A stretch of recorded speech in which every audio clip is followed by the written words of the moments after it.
Hello students. Today we will see about the systems of classification.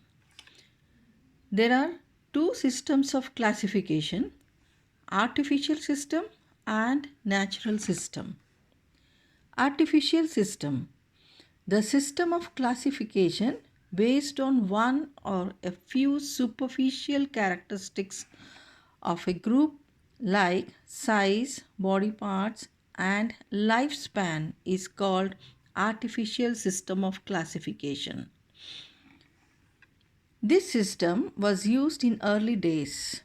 So in the beginning when they started classification, they have seen all the outward features like size of the body or different parts of the body or how long lifespan means how long the organism used to live. Based on this, they have classified all the living organisms.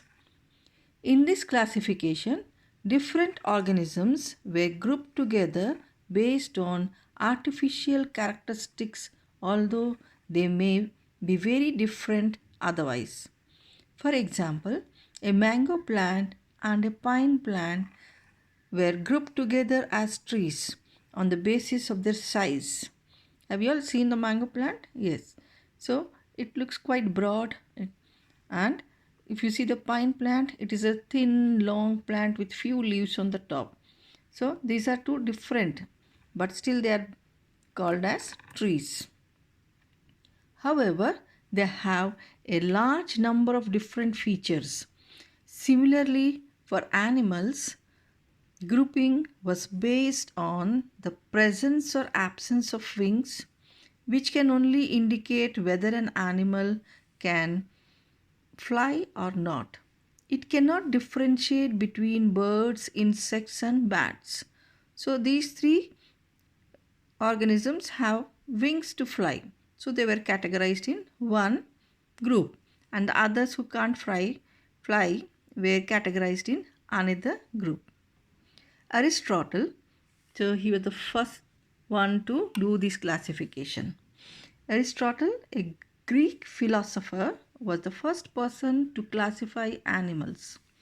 He classified them on simple artificial characters that could be seen, like whether they lay eggs or give birth to babies and whether they have wings or legs.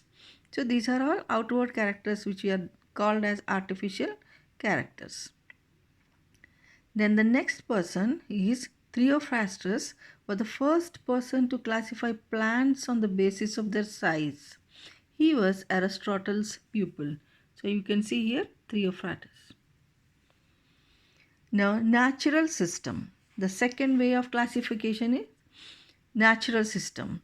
The system of classification based on comparison of many characteristics of a group is called natural system of classification. It conveys a lot of information about the group.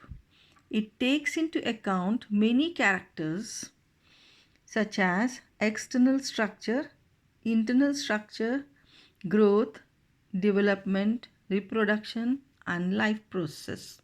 So here you see, previously they have taken only the outward structures, so that is external structure. But in this classification, what happens inside, how the organism grows and develops and reproduces, all these were taken into account before they were classified. Modern biologists compare structures even at the molecular level. So they are even seeing nowadays how the molecules of the different organisms are present or made up. Living organisms are enormous in number and differ greatly in their characters. The main differences are in their size, shape, structure, metabolism, and life cycle. Now, what is metabolism? All the reactions that are taking place in our body are called as metabolism. So, for better understanding, living organisms have been classified into different groups by different scientists. One of the earliest natural system of classification was the two kingdom classification proposed by Carolus Linnaeus in 1758. Now the two kingdom classification. So who proposed it? Carolus Linnaeus. He divided all living organisms into the following two kingdoms. So he made it into two groups and called them as two kingdoms. First one he called it as plantae. The kingdom of plants are organisms that did not move and could prepare their own food. So he has taken two things into account. One is those which cannot move from one place to another, and the others which can produce their own food. So naturally, when you see these two characters, what comes into your mind? All the plants, because they are fixed and they do the photosynthesis. Then animalia, this is the second kingdom. The kingdom of animals or organisms that could move but could not prepare their own food. So if you see the organisms which can move from one place to another, like human beings also, then you can see insects also, you can see any organism that can move from one place to another, they also cannot produce their own food. They are classified under animalia. This system of classification got considerable recognition from biologists and remained in use for a long time.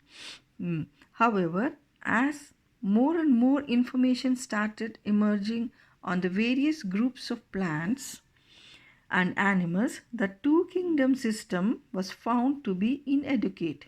That means when they have learned about many other characters of the plants and animals, then only two kingdoms were not sufficient to classify them. It was criticized as it failed to correctly classify organisms like Euglena. Euglena is a single-celled organism. It can do the photosynthesis like plants, but like animals, it can also move from one place to another. So this will not fit into both plant kingdom and animal kingdom. So this Euglena possesses characteristics of animals and have chlorophyll also. Similarly, fungi and molds. You have seen the fungi on the bread. If you leave it, you can find white thread-like structures. They are the fungi and molds. They are the molds which are placed in kingdom Plantae, possesses characters which are not common as plants. Now these fungi, they are white in color. They cannot produce their food. Then they cannot be put in plants, but they are fixed in one place. So that gave a controversy whether the fungi will belong to plant or animal. Okay. Now know your scientist. Carolus Linnaeus was a Swedish botanist who is known for his contribution to botany through his writings. Some of his notable writings include Species Plantarum, Genera Plantarum, and Systema Naturae. In Species Plantarum, Linnaeus introduced binomial nomenclature. So you have to remember this, who introduced binomial nomenclature. So Carolus Linnaeus. So it is a system of naming organisms in two words. The first word is generic or genus name, and the second word is specific or species name. For example, Felis domestica. This is the scientific name of cat. Now you can see this is written in italics. So when we write in a copy, then we write Felis domestica and underline these two. So in this, it has to be noted that the first word will always begin with the capital and the second word always begins with small. Now see the second one, Felis chaos. This is the jungle cat. Both of these animals belong to the same genus, Felis, but different species. That is, one is domestica and other is chaos. That is, one is domesticated, it lives along with the human beings. The other one lives in the jungle. So in this way we can differentiate different cats, but they belong to the same genus.